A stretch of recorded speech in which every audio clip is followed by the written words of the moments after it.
Agora melhorou? Sim. Agora sim. É interessante que a gente analise, antes de entrar especificamente no tema, que a gente analise em que capítulo esse tema está. Porque a partir do momento em que a gente analisa o capítulo, tanto o título do capítulo, e se a gente se aprofunda um pouco mais, o anterior e o posterior, saber que aquele capítulo tem uma sequência, não apenas lógica, porque a gente precisa conhecer alguns itens antes de chegar a ele, e uma sequência principalmente de claridade espiritual. Não é a elevação que muitas vezes a gente imagina ter ou deseja ter, mas é um pouco mais de elevação, principalmente por alguma prática, não apenas só do conhecimento, mas da prática. Então, o capítulo 25 de Evangelho segundo o Espiritismo tem como tema principal buscai e achareis. Essa também está dentro do capítulo 7 de Mateus, também no versículo 7. Pedi e obtereis, buscai e achareis, batei e a porta será aberta. Por isso que muitas vezes é interessante a gente entender a forma como Kardec nos apresenta, para que não apenas sirva de esclarecimento, mas sirva de consolo. Buscai e achareis. Se a gente entende que existe um subtítulo neste capítulo específico, o que é que esse subtítulo diz a gente? É preciso a gente buscar, porque é preciso a gente fazer pela gente. A gente não apenas precisa pedir que a divindade, que o Cristo, que os amigos espirituais que são seus enviados aqui na Terra, tenham de nós a compaixão e façam por nós o trabalho que nos cabe fazer. Ou, de alguma forma, que venha a eliminar as dificuldades que nós, de alguma forma, necessitamos para desenvolver sentimento e sabedoria. Então, identificando esses aspectos, nós vamos ver que Jesus diz numa frase muito interessante para a gente pensar nos nossos dias. Não vos inquieteis pela busca ou pela posse do ouro. Isso não significa dizer que ele tenha dito que nós não buscássemos o ouro. Ele disse, não vos inquieteis. E tudo aquilo que gera inquietação na gente, no sentido de tirar o sossego, já está nos dizendo que não é nem algo equilibrado, nem de consequência equilibrada. Então, muitas vezes, nós estamos vendo de Jesus não apenas a correção da rota, mas a correção da causa que nos faz estar em desequilíbrio. E aí, um outro sentido para esse texto. Esse texto está no capítulo 10 de Mateus, os versículos de 9 a 15. Se nós observarmos que no capítulo 10 de Mateus, ele reúne os discípulos e traz informações, traz aconselhamentos, ele traz diretrizes, ele traz consolos e esperanças, traz esclarecimentos, até chegar o momento em que ele diz que é preciso que o Evangelho saísse daquele circuito menor, saísse daquelas cidades menores e alcançasse os grandes centros. E para isso era preciso que os discípulos fossem levados.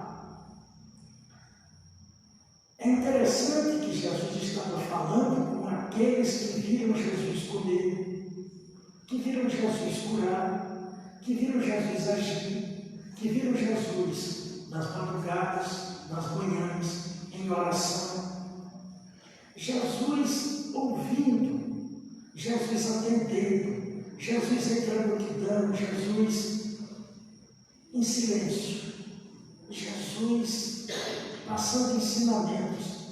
E como no texto de hoje à noite, e assim também no Evangelho da prece 30, que diz: aquele que tiver ouvidos de ouvir, mas principalmente aquele que já tem alguma prática, aquele que faz a diferenciação não pelo que sabe, mas pelo bem que já é capaz de fazer. Então, vamos ouvir Jesus dizendo que os discípulos não se inquietassem em levar 2 sandálias, 2 túnicas, provisões em excesso, porque muitas vezes aquilo que a gente de preparativo tem para uma viagem, a gente esquece o motivo da viagem. E Jesus estava dizendo: vocês agora estão de posse da notícia que vai libertar, renovar, trazer esperança, trazer esclarecimentos para as dores mais antigas, para as perguntas mais básicas, tanto aquelas outras que não estavam sendo respondidas adequadamente. Vocês agora têm essa resposta, pela boa nova. Mas, a partir do versículo 9, ele estende os conselhos, mas eles antes, dos versículos 7 a 10, ele diz: ajudai os leprosos, os anciãos, alimentai os órfãos e as viúvas, curai os leprosos, expulsai os espíritos ainda que perturbam e ressuscitai os mortos. E nós não vamos aqui entrar na questão da ressurreição, porque isso é um outro momento, mas aquele que pode ressuscitar é aquele que já alimentou o órfão e a viúva, é aquele que já ajudou o ancião, é aquele que já cuidou do faminto. E aí ele se encontra num equilíbrio moral, que é toda a diferenciação para o discípulo de Jesus. Vamos ver isso no capítulo 16 do Evangelho de João. Meu discípulo será conhecido por muito se amar. E quem muito ama, muito pode, muito sabe. E neste momento, nós vamos ver que Jesus falava de questões, aqueles homens que tinham condição de entender o que ele estava dizendo. Que quando algum deles chegasse numa casa, saudasse, e se a casa. E nós vamos entender aqui que a casa não é a construção física, mas a casa também não se refere somente a nós encarnados, temporariamente, mas a todos que habitam naquela casa. Todos que estão ligados a ela, física, emocional, espiritual e tantos outros modos de relações. Então, quando algum deles chegasse à casa e saltasse, a vibração da casa, se fosse de paz, receberia aquela saudação com alegria, com júbilo. Por quê? Porque o portador da boa notícia não a tem apenas nos lábios, mas tem no coração. A presença de quem é bom nos alegra, nos engrandece, nos honra. E nós queremos estar com essa pessoa e muitas vezes não sabemos objetivamente explicar o porquê. Então, daí Jesus dizer aos seus discípulos que tivessem muito mais a sementeira de luz no coração do que somente nos lábios, e que não tentasse convencer ninguém. Como nós vamos encontrar também na explicação de Kardec no item 11 do Evangelho, né? Dessa mesma situação que nós estamos comentando agora. Agora, uma coisa interessante é quando ele disse que se essa saudação não for recepcionada por aqueles que habitam a casa, em seu sentido físico e espiritual, e que de alguma forma não houver a palavra, a dignidade, não houver dignidade para receber, que o discípulo deveria bater o pó da sandália. E a gente diz, mas por que bater o pó da sandália? Será que, atualizando esse conceito para hoje, seria para que nós deixássemos a lei que fosse na Bíblia? Evitando qualquer tipo, qualquer monte, qualquer quantidade de comentário que nos diga. E nós temos visto, por exemplo, e até mesmo entre confrades do movimento espírita, quando o conhecimento é julgado um pouco maior do que o outro, parece que o tom da voz, parece que as palavras, parece que a energia muda e a gente fica pensando, onde está Jesus? Porque se a ideia é apresentar os frutos de um estudo, primeiro nós estamos ouvindo como esse estudo fez bem a quem fala, para depois a gente entender aquilo que é bom para a gente e como ele é aplicado. Primeiro precisa saber se é bom, para saber se depois ele é aplicável. Então, é uma forma da gente identificar também que o comentar, não apenas sobre religião, não apenas sobre a vida do outro, não apenas sobre as questões, traz a gente um pensamento difuso, traz um pensamento divergente de emitir a boa nova. Muitas vezes vamos falar sobre a boa nova, mas naquele lugar específico, no trajeto, e em outros momentos parece que... E aqui a gente está falando de santidade, aqui a gente está falando de como Jesus orientou, e é o contexto que ele orientou, para homens que conviviam com ele, para homens que privavam da intimidade de Jesus. Não eram pessoas que foram escolhidas no passado, ele disse, olha, vem cá, que você recebeu um chamado, e um chamado divino para nesse momento. Porque não se entrega uma tarefa boa, grande, importante, a alguém que por ela não tem apreço nem preparação. Não é só querer, é ter condição de ir. E aqui a gente não está falando de capacidade técnica, a gente está falando da oportunidade de apresentar ao outro sem impor condições, sem condicionantes, como Jesus apresentava. Mas no momento em que nós estamos falando de doutrina que é consoladora, ela não pode apenas abraçar e afagar os cabelos, ela precisa esclarecer. Mas a partir do momento que a gente tem a oportunidade de esclarecer, não é dizendo o que a gente acha, nem dizendo os 505 mil livros que a gente já leu, mas é sempre o que a pessoa naquele momento precisa. Porque o choro da fome precisa do consolo do pão, o choro da sede do consolo da água, o choro da nudez, o choro do consolo do agasalho, o choro do desespero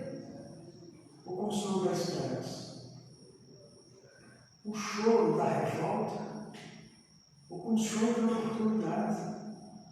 Mas como apresentar isso se não for tendo o próprio Jesus, tendo experimentado o próprio Jesus, tendo bebido dessa água, tendo comido desse pão, tendo se vestido, tendo se esperançado e tendo principalmente a certeza de que Jesus não fez promessas, de que Jesus fez afirmações. E ele não fez afirmações para um tempo longínquo, ele fez afirmações para agora. Mas quando muitas vezes damos conta de que ele nos há contado a parábola dos talentos, e aqueles que chegaram por último foram os primeiros a receber, deixando os que receberam primeiro insatisfeitos, não pelo que tinha sido acordado, mas porque os que chegaram depois receberam a mesma coisa. Então é somente por essa avaliação que muitas vezes nós estamos nos dando conta do que nos falta ou do que nós está ainda magoado, está ainda ao quebrado. Quando nós nos damos conta de que está ao nosso lado, tem de alguma forma alguma coisa. Então, como levar a mensagem de paz se a nossa paz está melindrada? Como levar a mensagem de alegria se a nossa alegria é somente naquele momento em que nós estamos passando a mensagem? Como passar a esperança se a esperança é um fardo que eu coloco para o outro carregar, quando eu próprio não a tenho nas minhas atividades mais básicas, mais mínimas? Repetindo, nós estamos falando aqui de santidade, nós estamos falando aqui do esforço na dedicação, e ninguém tem esforço, ninguém tem dedicação sem exercício, sem a prática. Então, ao analisar esses três itens, item 9, 10 e 11, no capítulo 25, nós vamos ver que Jesus não falava nada de estranho àqueles homens. Jesus estava dando uma regra básica àquela época, mas básica também a quem sabe, básica também a quem vive, a quem convive, a quem sente. E ele escolheu exatamente aqueles que podiam dar testemunho do que tinha visto. E é muito interessante quando nós, por exemplo, nós que estamos nesse grande guarda-chuva do Espiritismo, muitas vezes somos questionados a respeito de outros cultos africanistas e ainda acabamos com essa mistura. E alguns dos nossos confrades se referem como se fosse uma coisa menor, sem importância e até com certo. Mas como esclarecer a quem não conhece? Pela indignação? É exatamente o momento da gente apresentar o bem que a gente diz que tem e tem estudado. E quem sabe ali a gente esteja numa oportunidade de estar abraçando uma pessoa que busca, mas não sabe exatamente o que busca. Porque são muitas propostas. Mas Jesus nos disse que Ele é o caminho. Ele é o caminho da verdade e Ele é o caminho da vida. Não seremos nós. Seremos no máximo uma seta a encontrar o caminho.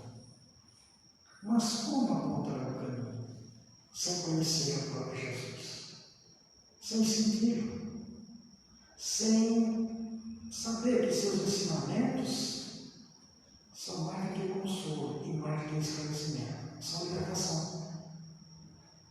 Libertação da nossa angústia pela posse daquilo que nós não podemos deter, entre eles o tempo,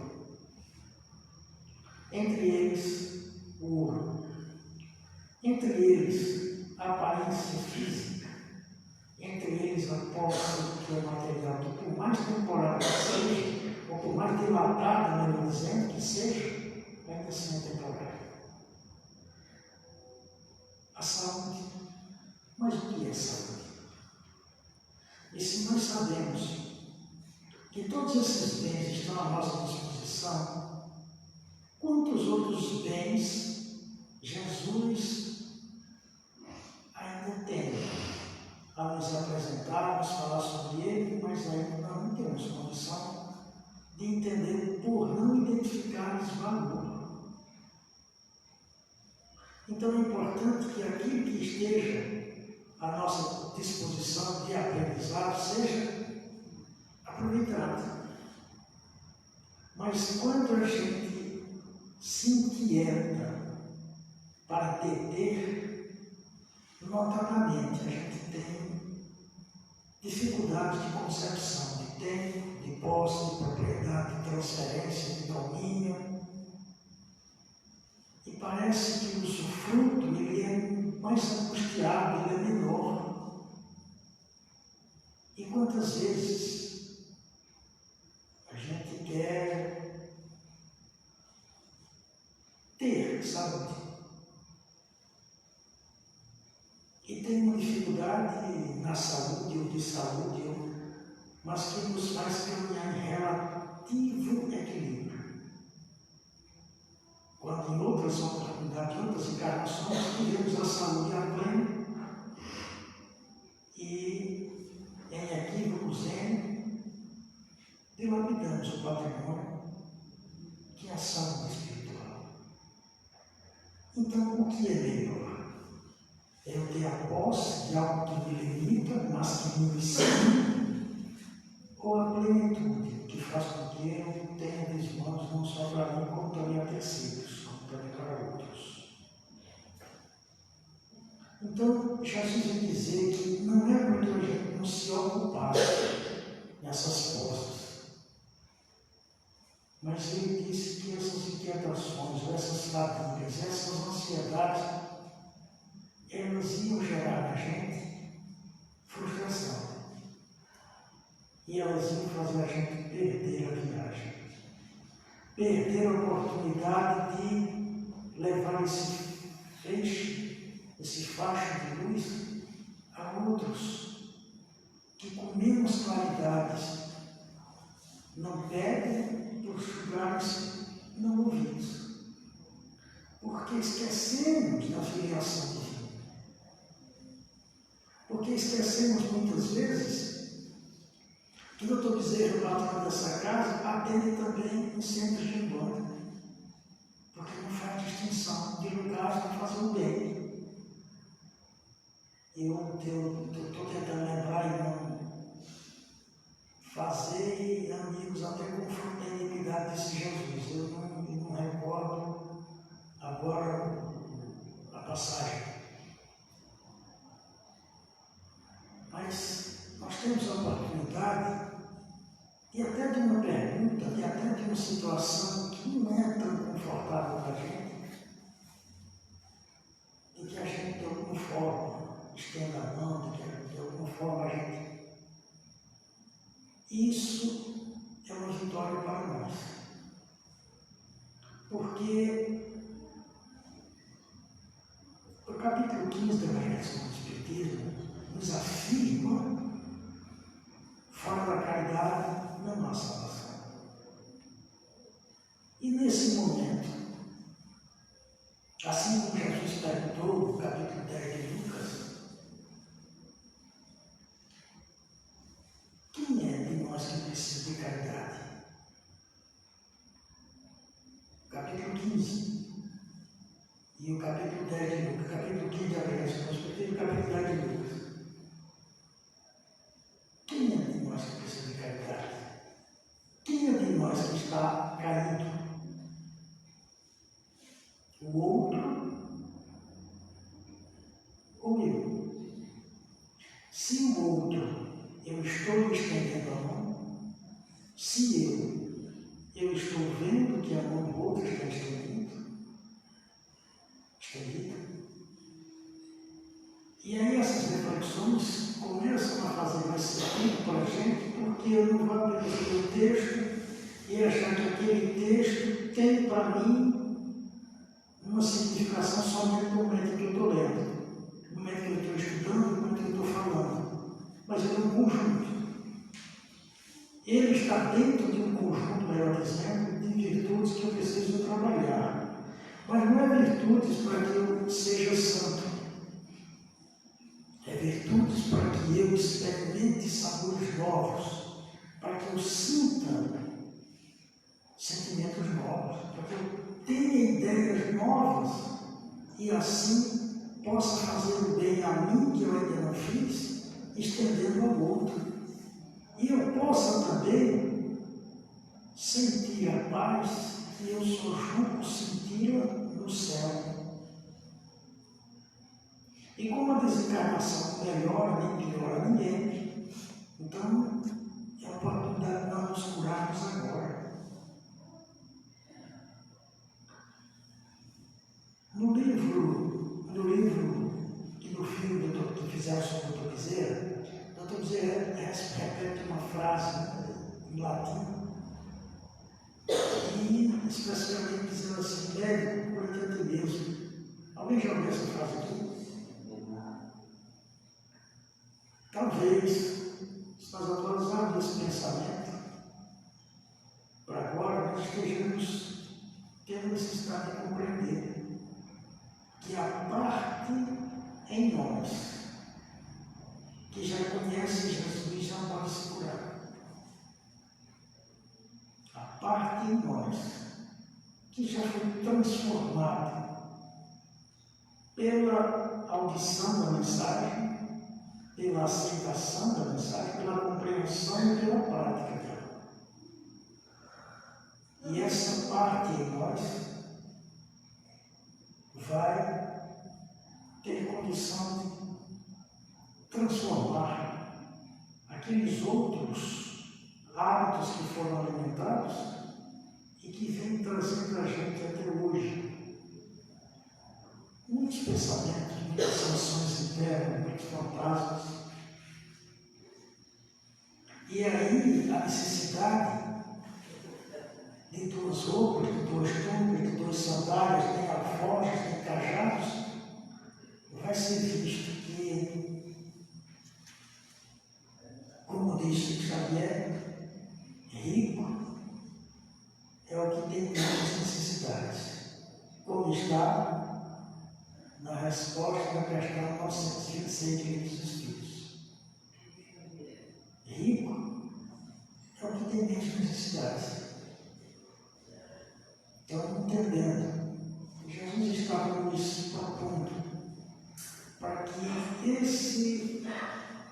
esse momento da viagem fosse realmente de prática, de tudo o que a gente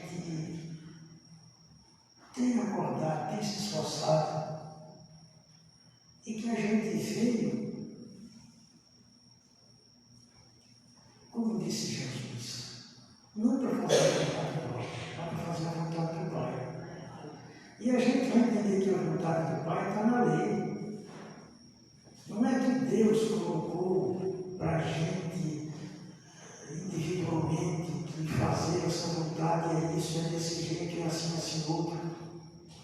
É a capacidade que a gente tem de absorver, de entender e pôr em prática. Porque não vai ser exigido aquele que não tem o conhecimento. Porque não é só ter a vontade, é ter também destreza. Então, Jesus que veio não para fazer a vontade dele, mas a vontade do Pai, nos ensinou tudo o que estava dentro dessa lei. E de uma forma amorosa. Porque muitos outros vieram e colocaram de maneira mais artística, mais científica, mais filosófica, mais rebuscada, com mais tecnicidade, mas nós não estávamos prontos. E ele, a quem nos foi tutelado a estar aqui, veio estar conosco. Nos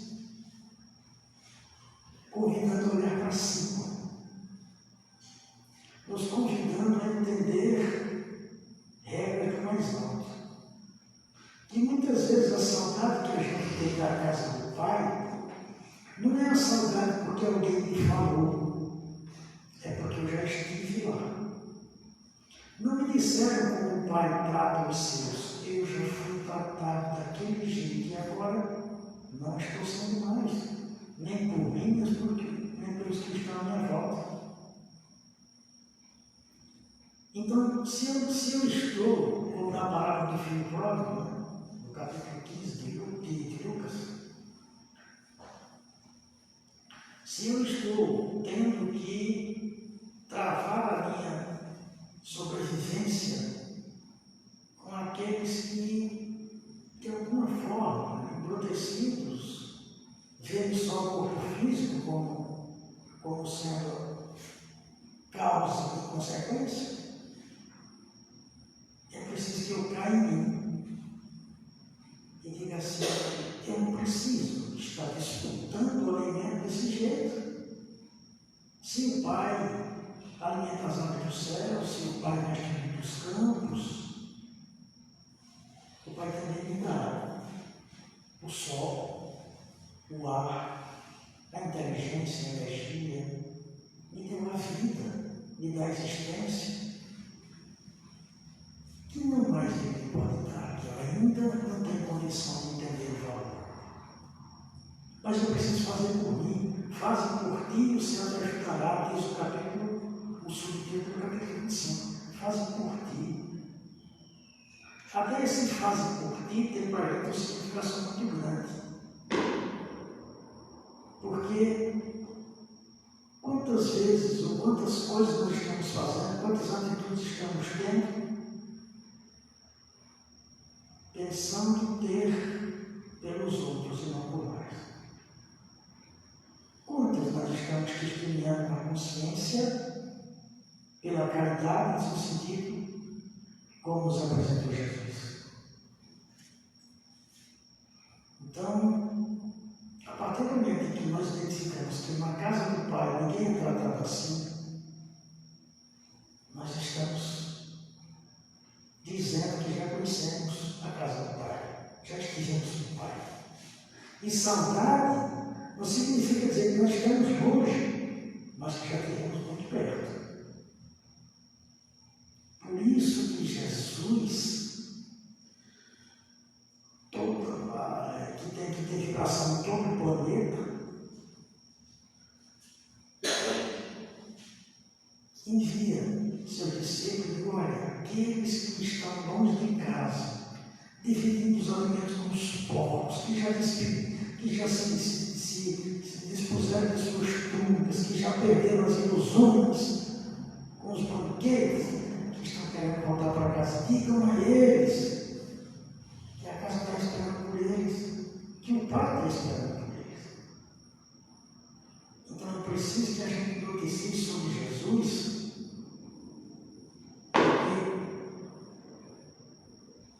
caídos não são só aqueles que estão em penúria da matéria, não. São aqueles que, dependentes da matéria, estão em penúria. Seja pelo alimento ou tendo muito alimento. Aqueles que não tendo condições financeiras, ou tendo muitas condições financeiras, veem na condição financeira o sentido da existência. Preciso, então, que a gente esteja falando sobre Jesus, mas de uma maneira, voltando ao começo, a consolar, de maneira a esclarecer, de maneira a esperançar, de maneira a alegrar. Porque a gente não pode tirar a alegria de quem já não tem mais tanto. A gente não pode tirar a esperança de quem já não tem mais esperança, de só espera. A gente não nos há dito, né, que deixar as criancinhas de caminho, as aniversários, na criança que está. Aqui criança ele fala se referindo aos infantes apenas, ou a todos nós que, mulhentos, fizemos mais regidos por essas informações de há 5 minutos do que a dele há 2.000 anos. Estamos dando mais credibilidade à mensagem que teve recebida há minutos do que a dele que está há 2.000 anos. Mas por que é que existe quem distorça sua mensagem, que é luminífera, que é cristalina? E como diz o Espiritismo, no seu capítulo 17, não tem adereços, não tem liturgias, não tem rituais, para que cada um a receba no altar do coração e tenha a prática como seu principal objetivo. Então, por que tantos ainda distorcem a mensagem de Jesus? Porque é muito mais carente. Muito mais carente. E aí nós vamos pegar, por exemplo, a quantidade de pessoas boas, ou muito boas que nós conhecemos, e a quantidade de pessoas que nós não julgamos que sejam tão boas. E vamos ver que a maior quantidade de pessoas é aquela que espera as coisas acontecerem. E esperar acontecer não é o que Jesus nos ensina no subtítulo do capítulo 25. Faze por ti, e o céu te ajudará. Mas eu vou fazer por mim algo que não seja bom e esperar que o céu contribua com isso? Ou será que a mensagem implícita é que essa assistência perene, é contínua, é permanente? Então, se nós depositamos uma semente na terra e temos a certeza que ela vai frutificar, quem nos deu essa certeza? Senão a própria experiência. Então, Jesus nos dá mais certezas para que a gente amplie, não apenas o campo de visão, mas amplie também a capacidade de pensar, a capacidade de sentir, a capacidade de levar essa mensagem a outras pessoas. E ainda que a gente, com a dificuldade que tenha, possa passar essa mensagem de maneira tão fervorosa,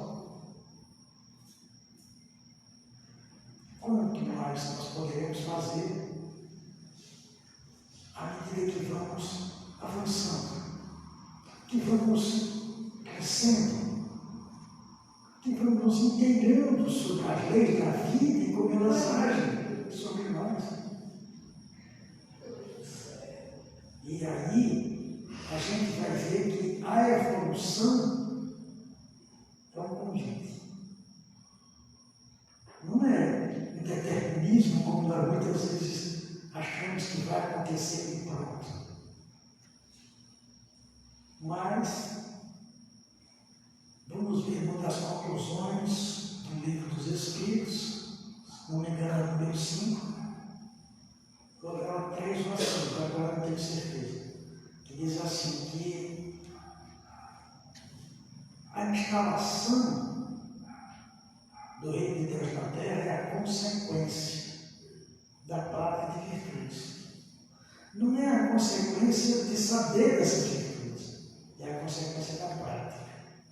Saber, de alguma forma, nós estamos tendo acesso há muito tempo.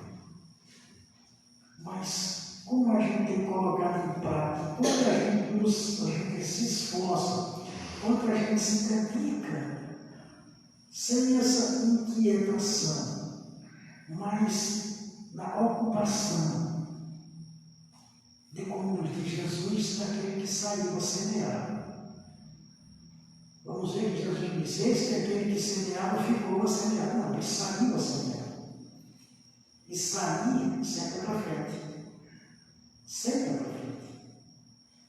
E é importante